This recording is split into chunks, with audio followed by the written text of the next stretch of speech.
NOEMA listeners, welcome back to another amazing NOEMA podcast that we have prepared for you. Today, we're going to speak about something that's quite relevant and also at the same time very much of a buzzword going around, but we're going to go beneath that. Today's theme is going to be about how to lead strategically and consciously in this age of AI. And I have a very special guest with me, Ana Jimenez Castellano, who very kindly came all the way from Spain to record in London in this podcast. So I'm very thankful that you're here. Thank you. And I would like to, I know you have very extensive experience in talking about AI. I would like to actually ask you, how can you describe yourself in terms of your career? Yeah, we were talking yesterday, about that. Is complicated because I haven't followed a linear path. I would say that I am a learner and AI advisor. I work right now with companies, advising them in terms of AI. My studies are music, theater, poetry, arts in general, but also engineer. 20 years ago, I studied a master in artificial intelligence research. And since then, I have been working in AI, 20 years ago. And now my mother knows what I have been doing in the last 20 years because this AI revolution, but I started 20 years ago. I've been working in research, in biomedical informatics research. I've been working as an entrepreneur. I co-founded my own company oriented. We develop AI products oriented to marketing, and this company was acquired by UI. And since then, I've been working in AI transformation, bringing this multi-faced perspective, at the end, because I'm joining the dot in between business, technology, cultural shift, and all together. And 1 month ago, I created my own company. Mutatia is the name. From the Latin, mutare means to change, but I don't want to use the word change in an empty way. I think that many people nowadays use change, but without impact. I think that we are through this AI revolution, we have the possibility to make us faster and more productive, but also to be more human. And the name Mutatia, for me, have that name. I love that. It feels so multi-diverse, which is really... also for me. Yes. The mutation is also for me. Yeah, I can really relate to that, but it's hard to put it into the words. I'm like, oh, there's so much. But at the same time, there's this aspect and that aspect, which is really fascinating of all the background that you have. And since you do have so many things, I always like to ask my guests, but who are you really? Who would you say you are beneath perhaps all of those things? That's super complicated to describe, because as I told you, I am a learner. I'm a super curious person, and I read a lot of books, and I consider myself many times, and I know a lot of things, but not in depth. All of them, because I cannot. It'll be a bit hard to know everything. So yes, I consider myself a learner. Many people in the past has called me an AI referent. In Spain, I used to laugh about it because I consider myself a student. Because being in the middle of so many things, because as we have been speaking, for me AI is not only technology; it's a lot of other things. So being in the middle of so many things, you need to learn continuously. Yeah, I love that. And you mentioned that you actually have been working with AI for 20 years. But for most people, AI, I think it's just of now. ChatGPT. Very new. Exactly, ChatGPT. And it became such a big buzzword that's, there's a lot of different ways that people are responding to it. Some are good, some are a bit bad. But how can we move beyond these buzzwords, and is there a way AI can actually solve some real problems? Yeah, it's critical. When I work with companies, many companies consider AI as just adopting tools or buying tools. It's what I call the tool ITs. It's tool. AI are technical tools, and that's a problem. That's a problem because AI is not only technology, as I have been mentioning. It's really important for companies to start with outcomes, what they want to achieve by using AI. And many times they discover that it's not AI, is just an automation, or they just need to use the data. It's not AI. No, AI is a lot of things. It's a very big word in a way. It's a very big word. No, the formal definition of AI is just a branch of computer science trying to simulate intelligence. And intelligence is a lot of things. No? Yeah. Inside AI, we can talk about computer vision, natural language processing, machine learning, generative AI. There are a lot of different fields. So it's very important for leaders or for organizations to focus on outcomes. Because nowadays, AI is enabling hundreds of use cases in companies. Some years ago, when I started to work with AI with companies, it was hard for us to find use cases. But nowadays, the last company I talked with about AI use cases, they came to me with more than 300 use cases. So, okay, the possibilities are huge. No, so it's very important to take that mass of use cases and prioritize them. No, so when you have the use cases and the problems that you want to solve, then prioritize them. And here I'm helping also a lot of companies, because many of them used to prioritize the use cases only taking into account, I don't know, how to play with the technology. No, they don't have clear metrics in order to prioritize the use cases. And usually I create with them a lot of questions to prioritize all the use cases, but mainly in two areas, about the value that we can obtain from this use case or from this outcome, and the feasibility. Because sometimes the use cases are like, I want to have a crystal ball to discover the future and blah, blah, blah. Okay, that's not possible, no? So that would be nice. In all the companies, this use case of the crystal ball appears, is always the same. So to remove the noise of AI, focus on problems and opportunities you want to use, and not focusing tool ITs. No, that would be the secret. That's nice. Thank you for sharing that secret. And I think overall there's a lot of, like you said, now there's a lot more case studies, but there's also a lot of pilots that do stall. So there's a lot of initiatives, but some do transform and some fade away. What would you say is the difference between them? Is related with the previous comment, no, because many companies treat, again, AI use cases as tech experiments instead of business initiatives. So it's really important. I'm working with hundreds of companies, and they have this boundary in between the tech part of the company and the rest of the company. So it's really important to establish and to create processes where they can cooperate and understand each other. So one thing is that the pilots, we need to take them as business initiative. And the other thing is that we need to create hybrid teams to respond to the use case, to create a use case. Now, it's not just one need that appears in business and then the tech part deliver the use case and implement the use case, but they need to work together in all the process of the creation of an AI use case. That's really great. You mentioned as well for yourself change, and I guess a lot of the things we all want to do, even myself personally, is to have an impact, especially real impact. But how do you measure that efficiently? How can we say we've made an efficient impact? Is that looking at cultural change, something that's sustainable? What is actually this impact? All of them, I would say. No, the short answer is all of them.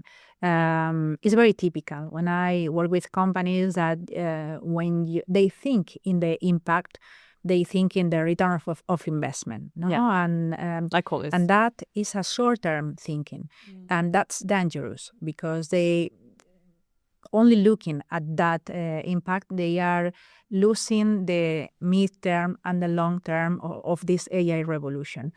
And the term revolution, and the short-term revolution came from the cultural change, came thinking about the sustainability. How are you transforming the company? How are you giving the ability to your employees to create more value through this AI technology and through this AI revolution? So the real impact came not only from the return of investment, but it comes from the return of employee, return of feature, return of many other aspects. I think we forget that business is actually so human, and it is so like people focused and people driven. And especially now that we have a technology, we're trying to allocate so much to technology, almost forgetting that there's also people behind. Yeah, I'm seeing different types of companies. I'm having conversation with companies that want to fire all the people in the contact center and put a model there, an AI model, instead of the people. It's complicated, no? Because what would you think about that? Would you advise that, or is that no? I think that also generative AI, is a technology that is not mature right now. No, it's evolving. We are still in the first phases of the first stages of this technology, and we still need to measure very well each step, to replace. Of course, there will be roles and tasks that can be replaced with technology. It always has happened, but treating human beings and talking with human beings is a complex thing, and we don't. We need to think about it. But there are companies with that mentality, and with that mindset, and there are others that are thinking in, hey, we don't want to fire people, we don't want to reduce cost that way, but we want to teach and train our employees, and help them to be more creative, more create more impact and create more value for the company. And I'm seeing both of them, different companies. Yeah, it's really like a split in between, I guess, also especially because it's human-led after all. Even AI is like the decisions we make in the business comes from a leader, and how we actually use it and where do we allocate it. So it does come as well, this friction between ethics and governance. And how can we make even ethics and governance truly practical? We need to create rituals around it, because I'm seeing many companies that has this ethics, on paper, in a paper on a wall, super wonderful, super beautiful, but what are the processes behind it? What are the rituals? What are the processes at the end? So to make AI really transform ethics to a practical thing in the day-to-day, we need to establish processes. We need to establish guardrails in the AI. We need to say what are the use cases that are allowed and what are the ones that are not allowed in our companies. What is the data that we can use, and what is the data which is off limits? So we need to establish all these processes and create habits and create rituals around it. Do you know how to name any of these frameworks or rituals? Oh, I know it's quite a lot of them. But to be honest, when I'm working with companies, each company is creating their own one, these metrics of these processes. For instance, they are creating internal committees with diverse voices, people from HR, people from the business, people from data, from tech, people from legal areas, and all together they create the framework. But we have high-level frameworks like McKinsey, Gartner's, etc. They have created high-level frameworks, but we need to put those high-level frameworks into the ground. And for that, we need the people working in each company to understand those frameworks and transform them into something meaningful for their company.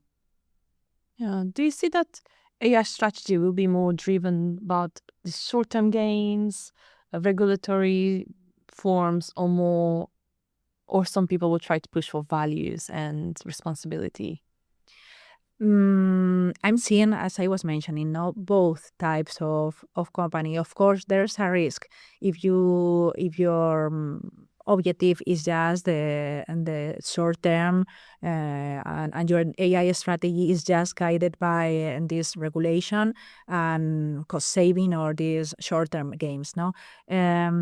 This short term view at the end is creating a Frankenstein in the company with isolated use cases, with isolated initiatives.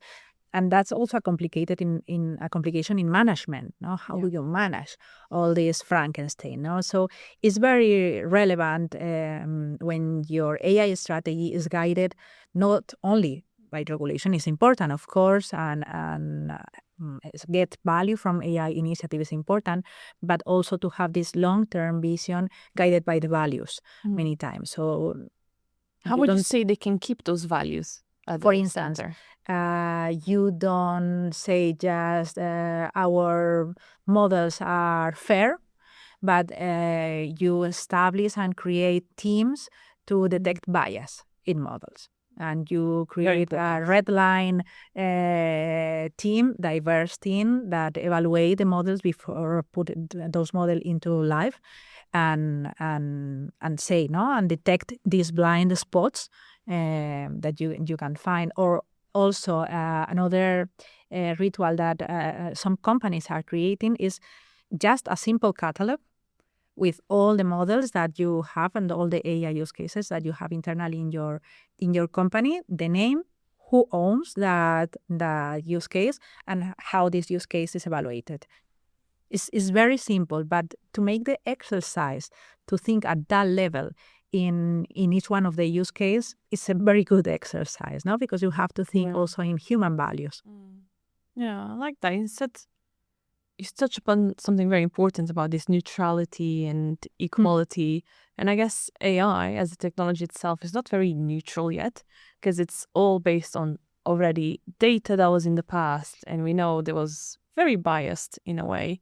So how can we ensure that AI will grow not just efficiently, but also more like ethically and neutral without too many biases that will just maybe enhance inequalities even more? I totally agree. And that's a real challenge that I find in companies where they consider AI just as another tool, as another technological tool. And it's dangerous, because at the end, especially generative AI, is using language. And, philosophically, we can speak about how language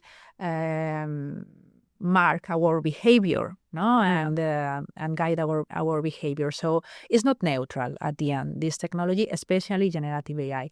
So how to ensure that AI is not neutral in our, or we adopt AI as non-neutral technology? For instance, we need to focus on data, as you have mentioned. At the end, all this model can be trained with the data that is easy to collect. And many companies say, no, but we have this data here. Okay, use it. No, we need to think in, okay, if we want to create a model for people, who is the people that we want to serve, and include that data correctly, anonymize and in the use case. That's one thing. So focus on data. The other is focus on design. We need hybrid teams, diverse teams to define how are we going to go work with the use case. And the final thing is the decision. We need to define the guardrails. We need to define how the use case is going to be implemented in production, and what are the processes that are going to change. That's great. And looking at strategy now, which is like your expertise as well, very much in this, where would you say one place where AI would be actually quite beneficial and where perhaps it wouldn't? Very good question, because right now, generative AI seems like magic for many people, and many people, yes. It's a new best friend in a way, so it's some sort of magic. Yeah. It's a new, the best friend is a good definition. But you see many companies that they don't understand what is AI and what is not. and what are the possibilities of AI and what are not, no? And take into account also that technologies like inside artificial intelligence, we have machine learning, which is mature, computational vision, mature, natural language processing, mature, but generative AI is still in the first stages. So, okay, many people use generative AI, for instance, to open the white page. It's like you have a white page and you need to be creative in that moment. So the first summary for talk about it, no, the first summary, the first comment or proposal for something, in that case is good. When is not good? I'm seeing companies where they can rely on generative AI to define their strategy or to think in foresight or something like that, or future foresight. To make my business successful. Yes. Okay. It can be helpful being having ideas, but don't believe in AI making everything without people taking into account with this human in the loop. No, we used to call that concept the human in the loop. Humans supervising what is AI producing and filtering and refining and thinking. I like that. And maybe we can learn from this as well. Do you see any mistakes that leaders perhaps do when they're trying to integrate AI into their strategy? Yes, as I was mentioning before, no, many companies that are considering AI just as a tech revolution. This is one of the errors. The others is overestimating the short term and underestimating the long term. And the third one, the third mistake that I would say is that many companies they don't know, they don't want to know about the foundation of AI. No, they don't want to talk about data. They don't want to understand how data works. They don't want to understand things about AI governance, for instance.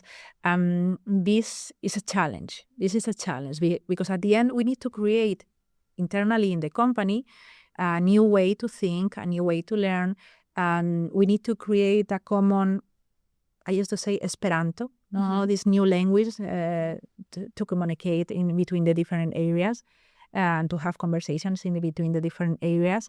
But many people are still rejecting, to have the opportunity to learn about the foundations of AI. I think it's so much of it was also due to the scarcity.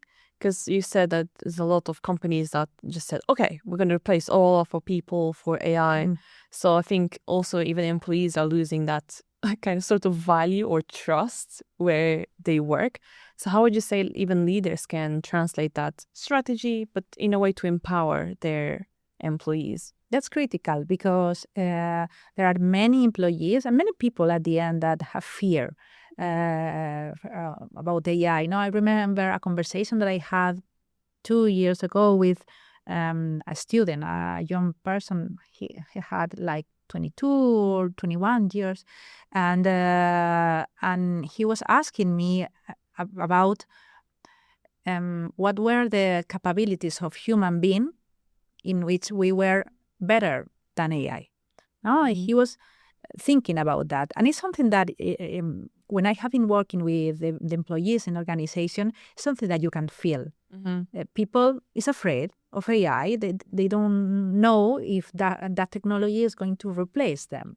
So managers need to create. First, they need to be clear.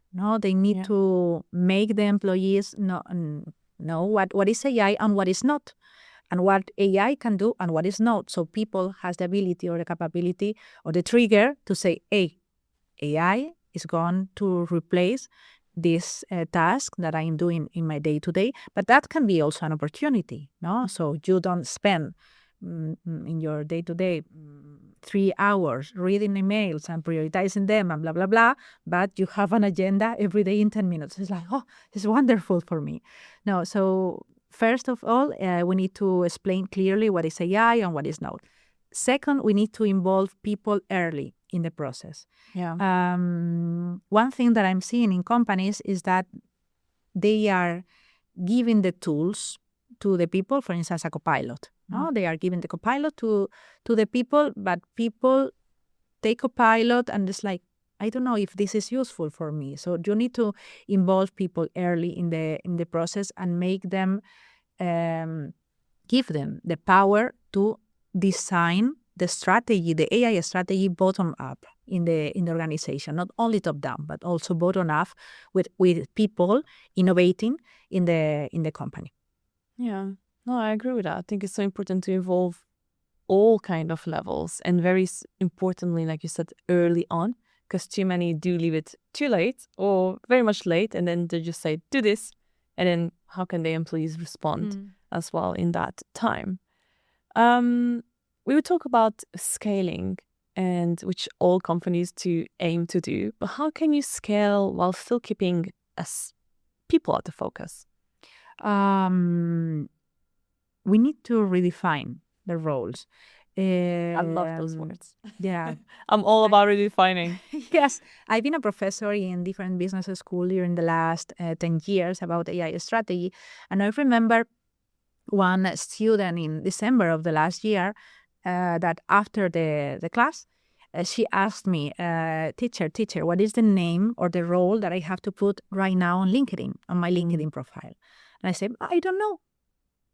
We are creating new roles. We are creating new role names and new functions in the company. So the only thing is that right now you have like a robotic arm, and you can use it in your objectives. No, so people need to redefine their roles and know that they are able to do more things than before. But also the organization need to change the objectives of the people. So knowing that now the people have this arm, things needs to change, and the outcomes and the metrics are different. Not only measuring, as I was mentioning before, the return of investment, but also the return of the employee. So things that companies are doing, for instance, is give time for people to learn. Just every week. And respect that time, no? Because I'm seeing many companies say, on Friday you have time to learn. Yes, but on Friday you have to to do a lot of things, no? But yes, this type of things. Yeah, I do see as well employees. A friend of mine even mentioned she works in a tech company, and then there's this growing expectation that they have to do all of this self-development work and all this learning work also while doing the job. So when do you do it? Do you do it in the job, outside the job? It's like very big expectations. And I wonder who's responsible for that. Is it the employee to facilitate the employer, I mean, or is it like the employee who needs to do this on top just to keep a job as well? Yeah, I'm seeing in the companies, of course, the employee. There are employees that are spending their own time, personal time, no, to learn more about AI, and are the ones that internally in the organization are becoming like the champions, no, of AI. But this is one way. But nowadays, I'm seeing more and more companies that are creating like AI training programs internally in the company, and through workshops or through talks, and they are engaging with people like me, for instance, to give this training to some champions internally in the company, and then they move the knowledge to the rest of the employees. So there are different approaches. I think, my personal opinion, I think that in this change of mindset, that in this mutation that we are living right now, we need to empower ourselves to be continuous learners. Now, so we don't, the things that we studied in the university are one thing, but we need to be continuously learning in this new world. That's true, and so it's something that is on our side, but also, of course, the organization needs to give us some resources, especially if the organization is having a strategy, an AI strategy. So mark the path. Yeah, at least facilitate that time and resources as well. So the employee feels like, oh, I am learning, I have the time, I have the space, they're providing me the how as well, rather than just like, you must, but you find your way. Which now is, there's so much information out there, which... Exactly. Right now, I have one cousin last week asked me, but Ana, AI is ChatGPT? No, AI is a lot of things. No, in fact, there's an ocean right now in AI, because we can talk about algorithms or tools, and we have thousands of algorithms, thousands of tools, but we can talk also about strategies, frameworks to adopt AI ethically. So AI is not only the technological part. We are talking about bias. We are talking about breaking the silos in the organization, cultural shift. We are talking about legal aspects or ethical aspects. We are talking about many different words when we are talking about AI. And many times, I don't know, you know this tale about, it's called The Six Blind Men. No. So it's an... is it a joke? No, it's a tale from India, I think. The story is that there were six blind men touching an elephant and defining what was an elephant. Parts. Yes. Yeah. So one was touching the nose and say, oh, this is like a tree, or this is like a fan, with the ear, or this is like a rope with the tail. And so each one of them was seeing only a part of the elephant. With AI, it's the same in the organization. Each person in an organization is watching one part of the elephant, of the AI strategy. So we need to create a community altogether to define the elephant. And each elephant is different in an organization. I like that. That's beautiful also. It is. Because, yes. And then I guess it's so human. It's different perspectives. The way we see things is always like from, in a way, an angle. Yes. But we spoke about redefinitions and redefining, I guess. How would you say, or what would you say conscious leadership is to you in this context? Yeah. When I talk about conscious leadership, I'm thinking not only what I have been saying, not only having in mind this short-term impact that you can have in the organization, but taking into account the second-order effect that you can have when you are using AI. So not just thinking if the model works, but how this model is going to change the behavior of my company, how this model is going to position the employees to compete with other, how this model or this AI is going to change my company at the end of, or myself, So for me, conscious leadership is just, or you see the domino, the domino pieces, and you don't look just at the first piece, but the other. What is going to happen? Yeah, because it has such a big impact. This is why leaders actually, they have such a big impact of how they move, what they say.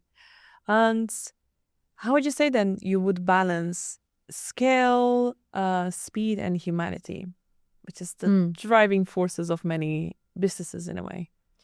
You need to manage all of them, and you need to balance all of them. If you are thinking only in speed, you are losing a lot of parts, of the movie. And many are talking about that, especially now with, it's AI, we must catch AI, we must run now. This is a race, and you have to go fast.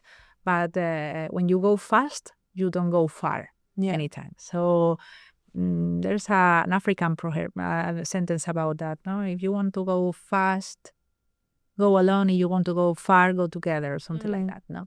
So about speed and humanity and scale, of course, you need to manage risks. You need to know where there is a low risk, so you can run. And speed is the most important thing right now. This is easy, low risk, go for it. But you need also to understand when you need to pause and reflect about it, And here is where the humanity enters into the equation. So for me, there is a balance, in You need to know what is AI, what is not, what is an AI, what is not. You need to know what are the risks behind the AI usage. And when you know what are the possibilities and what are the risks, then you can manage and balance speed or pause. So that would be the secret. That's nice. We spoke about leadership and I guess conscious leadership as well. But what do you think are the qualities of these next future generation leaders that they might need to adapt in an AI-driven world? I used to talk a lot, many times, for this change that we need to make in the organization. No? I speak with the human resources area in the organization. Imagine, no, not with IT, but with the human resources. And one of the things that they say, no, to the employees is that their curiosity is super important. They need to be curious. They need to ask. They need to play the tools. They need to touch them and to break them. No, so they need to think with them and to be curious. Also, they need to be brave because we are discovering or creating a new world with new rules and with new processes, and you have to be brave. No, and you need to include your voice in this new movie. Also, you need many times you need to destroy the ego. No, might be a hard task. I'm when I work with companies at the end, we have been working in the past with one type of leadership, more hierarchical, I would say. No, more to have the boss and the rest of the followers of the leader. But with AI, I used to talk about collaborative leadership. No, and when you start to collaborate with people, you discover that somebody is not doing their job, or you discover things. No, so people need to destroy their ego, because if not, there's a problem. I'm seeing companies, for instance, where you ask, who is the head of AI here? And they say that they don't have head of AI. That's quite normal.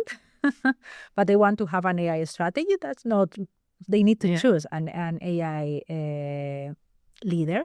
But I'm discovering also companies where they have 27 AI leaders. Oh, God. And that's at the end, AI right now is a tool of power. And yes, it's a mean that to distribute power or not.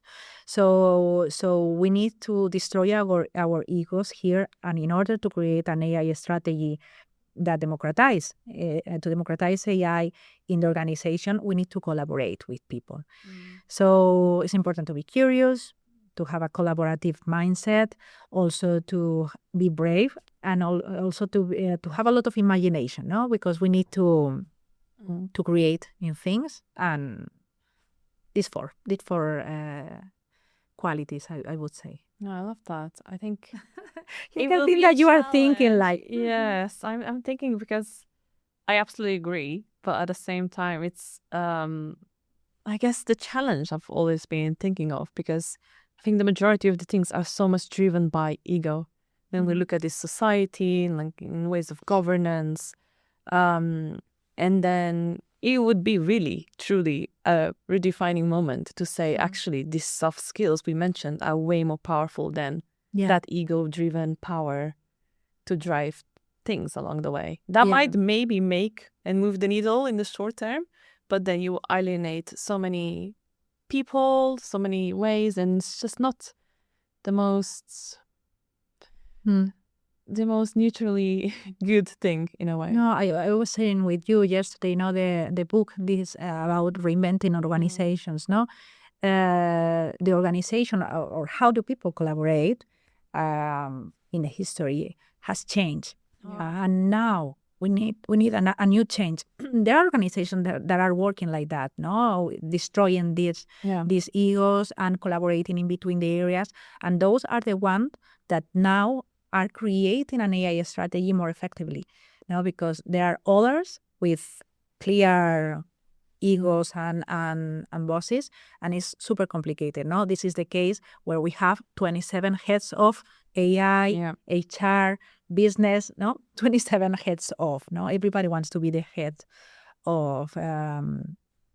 And this is something that when you need to create a collaborative leadership, something that you need to change in your mindset. Sure. Another mutation. Yeah. No? Another mutation. Another Time to mutation. mutate a lot of things. Time to mutate. You chose the good name. Yeah. Thank you. So we spoke a lot about things that we can do and should do as leaders. Mm-hmm. What is one thing you would say for the leaders not to do when it comes to AI? To treat AI as a tech project. If I have to choose one challenge or one thing, is to treat AI only as a technology, because this is something. First of all, you are only seeing one part of the challenge that you need to solve in an AI strategy. Only the tech. You have to solve the data.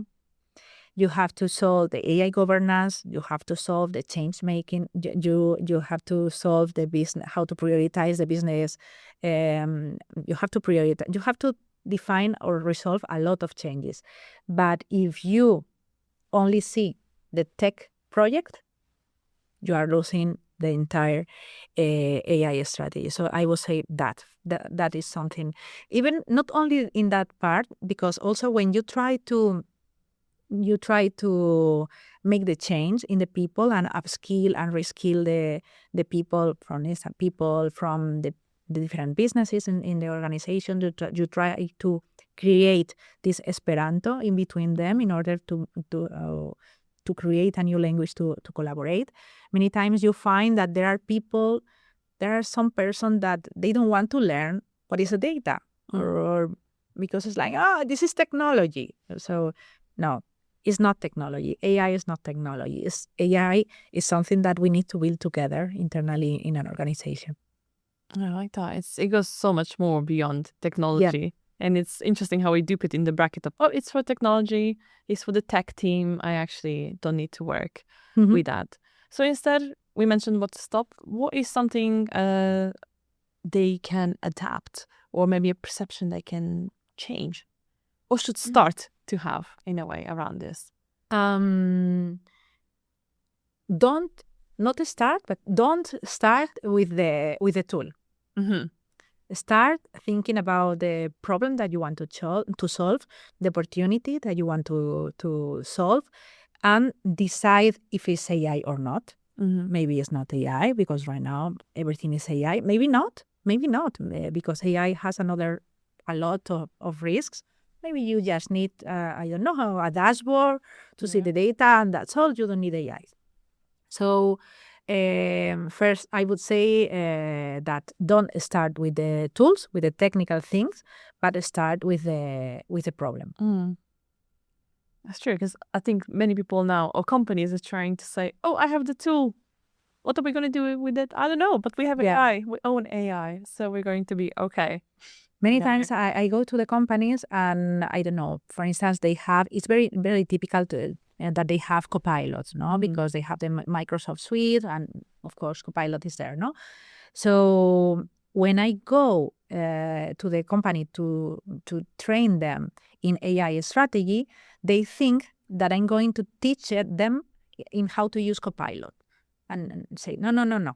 I'm not going to teach you, or in how to use Copilot. I'm going to teach you what is AI, what is not, where to use Copilot and where not.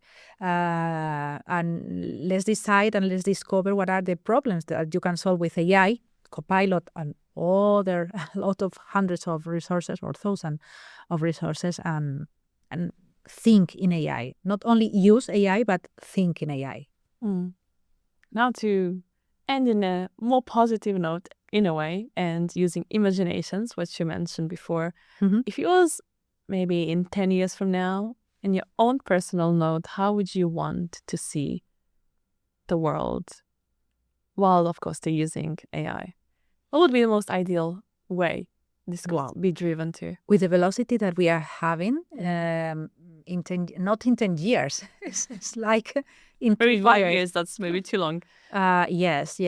I would like to see. I think that AI has a lot of risk, no, but we have the possibility to decide if we want to focus only in the short term or we want to look in the long term, no, and we need to decide if we want to make the AI more human or not, no, and what is the value of being human? What is the yes, what is the value of being human, no, and how can we collaborate with AI and with technology? So I would like to see in 10 years more diverse team, probably systems that we have right now broken and new Redefined systems. Yes, redefined system, probably more flexible systems. We need more flexible system because this velocity that we are having with the technology, it is pushing us to be more flexible. No, and the systems that we are creating in organizations need to be more flexible in order to be more adaptable to this technology. So probably I would like to see more flexibility, more consciousness, no, about Hopefully the impact in the long-term impact of our decisions. Yes. I like that. Is there anything now that you're inspired to share, or you feel like you maybe haven't mentioned? That's just as an end, because I know when we say there's so much that comes to mind. No, just summarizing. Don't think that the AI is a technology. Don't think that AI is even a strategy. Think that AI is a change. AI is something that you need to change in your mindset. It's going to change the way we think. It's going to change the way we learn.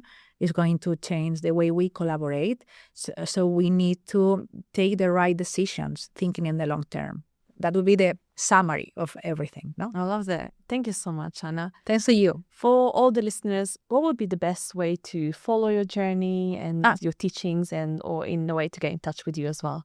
Yeah, on LinkedIn, you can find me. Ana Jimenez Castellanos is my name, and also I'm creating right now the website. It would be mutatia.com, and you can find me there also. I'm looking forward to see that. Thank you so much for everything you shared today. Thank you.